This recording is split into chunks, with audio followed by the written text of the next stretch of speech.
Welcome back. आज का हमारा ये वीडियो हमारे प्रीवियस वीडियो से कनेक्टेड है, जिसके अंदर आपको मैंने समझाया था क्या होते हैं नंबर्स, क्या मतलब होता है डिजिट और नंबर्स के बीच का फर्क, and last but not the least हम लोग कैसे नंबर्स को रीड करते हैं। सो एक बार क्विक रिवीजन कर लेते हैं। नंबर्स कहां से शुरू होते हैं? They start from 0 and they end up at 9। उसके आगे right from 10 up to the infinity, जो भी लास्ट एंडिंग नंबर होगा कोई नहीं जानता, लेकिन फिर भी जो भी होगा वो आप और हम अपनी सहूलियत के हिसाब से बनाते हैं। वेयर बाय सेकेंड चीज हमने देखी कि how to read a number. Like we should always start reading a number from the right hand side to the left. मतलब जो नंबर सबसे राइट में होता है आप उसके ऊपर यूनिट प्लेस का लगा सकते हैं। उसके बाद उसके लेफ्ट वाले नंबर पे T, उसके लेफ्ट वाले नंबर पे H, then 10,000 and then 1000 and then 10,000। इस तरीके से अगर आप कभी भी कोई भी नंबर के ऊपर पहले उसकी प्लेस वैल्यू लिख देते हो ना क्लास, तो it becomes very easy for you to read, to expand or to find its place value। Like मैंने इसके प्रीवियस वाले वीडियो में इसी नंबर का एग्जांपल लिया था, तो I am going to continue with the same। अब आप देखो how to read a given number। अब आप इसको रीड करना चाहते हैं, तो प्रीवियस वीडियो में मैंने आपको समझाया था how to read it। 1000 and 10,000 को हम एक साथ क्लब करके रीड करेंगे because they fall in the same category of 1000। तो आप इसको कैसे रीड करोगे? 98,703। अब इसको लिखते कैसे? तो simple, you will write it 98,703 अब ये तो हो गया आपका how to read a number. इसके बाद मैथ्स में कंसेप्ट आता है how to express the place value. अब यहाँ पर टीचर आपको कोई भी एक डिजिट के नीचे छोटा सा अंडरलाइन करके देगी और उसी डिजिट की आपको प्लेस वैल्यू बतानी है। अब नाम में सब छुपा है, प्लेस और प्लेस की वैल्यू। फॉर एग्जांपल हम आप दो डिजिट्स की फाइंड करेंगे, पहले 0 की और दूसरी 9 की। अगर आप 0 को ध्यान से देखोगे तो 0 इज ऑन द 0 कौन सी प्लेस पर है? 10th प्लेस पर। तो आप लिखोगे 0 is on the 10th place. और जब वो नंबर 10th प्लेस पर है तो डेफिनेटली आप उसको मल्टीप्लाई भी किससे करोगे? 10 से ही करोगे। आप ना 1 से करोगे ना 100 से करोगे। जब आप बोल रहे हो 10th प्लेस तो it means you have to multiply it by 10। तो आप स्ट्रेट फॉरवर्ड इसके आगे लिख दोगे 0 multiply by 10 is as good as 0। 0 10s are 10 मत बोलना, हाँ please. Anything multiplied by 0 is becoming a 0। अब उसके आगे है आपके पास 9। अब 9 काफी लेफ्ट है, या यूं कहो तो एक्सट्रीम लेफ्ट में है, तो पहले तो आप इसको रीड करो। How to read it? तो आप रीडिंग शुरू करोगे units, tens, 100, 1000, 10,000। Don't you forget to use the word 10, नहीं तो 1000 दो बार आ जाएगा। So 9 is on the 10,000th place. So how to write it? आप लिखोगे 9 is on the 10,000th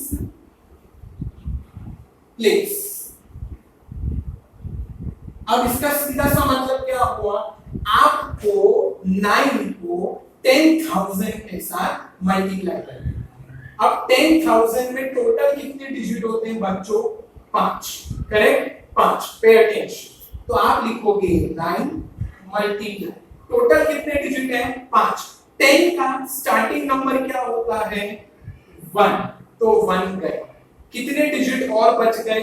4, तो ये चारों आप क्या लगा दोगे? 0, 1 2 3 4, आपने लिख दिया 10,000। और इसको मल्टीप्लाई करना तो और इजी है, आपको सिर्फ 9 मल्टीप्लाई बाय 1 करना है। 9 1 से कितना होता है? 9, और कितने जीरो बच गए हैं? 4, तो कॉपी ऑल द 4 zeros, 1 2 3 4, तो आपका करेक्ट आंसर है 90,000। 9 10s are 90 और 1000, इसलिए 10,000 बोला जाता है। जो भी नंबर 10,000 की प्लेस पर होता है ना बेटा, वो हमेशा 10 से मल्टीप्लाई होगा और फिर 1000 लगा देंगे। Therefore 9 multiplied by 10, 90,000। ठीक, और लास्ट है आपका सेकंड लास्ट है आपका एक्सपांडेड फॉर्म। एक्सपांडेड फॉर्म का मतलब होता है कि अगर आपको हर एक नंबर की प्लेस वैल्यू बतानी पड़े तो वो एक्सपांडेड फॉर्म है। जैसे कि आप 3 की प्लेस वैल्यू बताओ, फिर 0 की, फिर 7, फिर 8 और फिर 9। जब आप सबकी प्लेस वैल्यू बता रहे हो तो वो एक्सपांडेड फॉर्म है। ठीक, अब उसको कैसे करते हैं? सिंपल, तो आप शुरू करोगे सबसे बड़े नंबर के साथ। आपका बड़ा नंबर है 9 on 10,000 प्लेस, तो it will become 90,000। Expanded form में कॉमा और प्लस बहुत जरूरी होता है। अगर आप कॉमा नहीं लगाओगे या प्लस साइन नहीं लगाओगे या इन दो में से कोई एक भी भूल गए ना, आपके मार्क्स कटेंगे और एज अ टीचर मैं उसे रॉन्गली देखा, मैं चेक नहीं करता। तो you have to be very precise for this. आप कॉमा भी लगाओगे और आप प्लस साइन भी लगाओगे। The next is 8,000। 8,000, तो आप 8 लिखोगे, कॉमा और फिर 1000, फिर आप 700। 700, तो 7 with 100 will become 700। फिर है आपका 0। अब आपको याद होना चाहिए कि हमने अभी 0 की प्लेस वैल्यू निकाली थी। 0 being on 10th place, उसकी कोई वैल्यू नहीं बनने वाली, so you will just write a 0 plus 3। 3 is on the units place, तो आप लिख दोगे 3। अब यहां पर ना बेटा आपके पास दो ऑप्शन ओपन होते हैं। आप चाहो तो ये 0 लिखो, अदरवाइज डायरेक्टली 700 प्लस 3 भी लिख सकते हो। बिकॉज जब कभी भी बीच में 0 आता है ना, तो उसको अगर आप नहीं भी लिखते हो तो इट इज गिवन राइट, उसे रॉन्ग नहीं दिया जाएगा। लेकिन जो lower classes like from 3rd 4th 5th onwards we teach them, but from 6th 7th onwards we say to them कि बाबा मत लिखो। सो अभी एक टाइम बीइंग के लिए आप लिखो +0, बट आफ्टरवर्ड्स लाइक जब आप 6 7 या 7 8 से जब शुरू करोगे तब कभी भी ये 0 लिखने की जरूरत नहीं। अब बच्चा लास्ट और फाइनल है आपका फेस वैल्यू। फेस वैल्यू का सिंपल मीनिंग होता है जिस नंबर के नीचे अंडरलाइन किया है ना, उस नंबर को यहां लिख देना है, बस कोई वैल्यू नहीं निकालनी है। लाइक फॉर एग्जांपल अभी यहां पर 0 के नीचे मैंने अंडरलाइन किया है और 9 के नीचे अंडरलाइन किया है, तो आपके पास दो फेस है, एक है 0 का फेस और एक है 9 का फेस। तो आप यहां पर लिख दोगे 0,9, खत्म, बस यही होता है। अब आप पूछोगे सर आपने इसकी वैल्यू क्यों नहीं निकाली? तो बच्चा वैल्यू तो प्लेस वैल्यू में निकलती है ना, वो कौन सी प्लेस पर है उसकी वैल्यू है। अब जैसे कि आप आज आप सब स्टूडेंट्स हो, लेकिन 10 साल बाद आप कोई कंपनी को हेड कर रहे होंगे, कोई बहुत बड़ा बिजनेसमैन बन गया होगा, तो वो आपकी प्लेस हो जाएगी। फेस तो यही रहेगा, थोड़ा बहुत चेंजेस हो जाएगा, बट आपकी प्लेस मोर इंपॉर्टेंट होती है ना कि फेस। इसीलिए फेस वैल्यू में सिर्फ वो नंबर लिखा जाता है जिसके नीचे अंडरलाइन होती है, और प्लेस वैल्यू के अंदर आप प्लेस की वैल्यू के साथ नंबर को मल्टीप्लाई करते हैं।